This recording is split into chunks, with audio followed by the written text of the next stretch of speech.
గుంటూరు జిల్లా మంగళగిరిలో నియోజకవర్గ వైసీపీ ఇన్ఛార్జ్ మురుగుడు లావణ్య ప్రచారయాత్ర ఘనంగా ప్రారంభమైంది. ముందుగా మంగళగిరిలో ప్రత్యేక పూజలు నిర్వహించిన అనంతరం పాదయాత్రగా గడప గడప తిరుగుతూ ప్రచారం చేపట్టారు. ఈ పాదయాత్రలో ఎమ్మెల్యే ఆళ్ల రామకృష్ణారెడ్డి, ఎమ్మెల్సీ మురుగుడు హనుమంతరావు, మాజీ ఎమ్మెల్యే కాండ్ర కమల పాల్గొన్నారు. అలాగే వైసీపీ నాయకులు, కార్యకర్తలు పెద్ద ఎత్తున హాజరయ్యారు.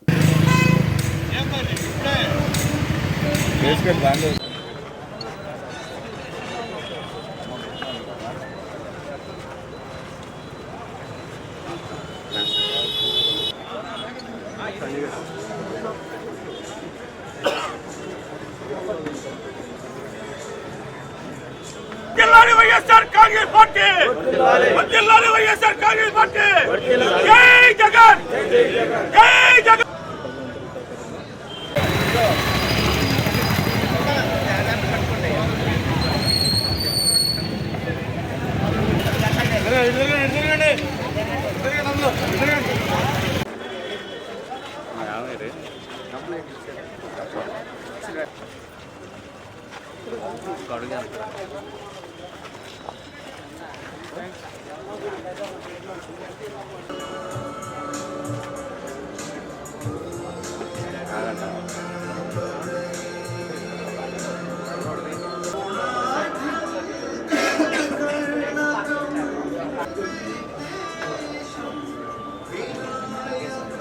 At least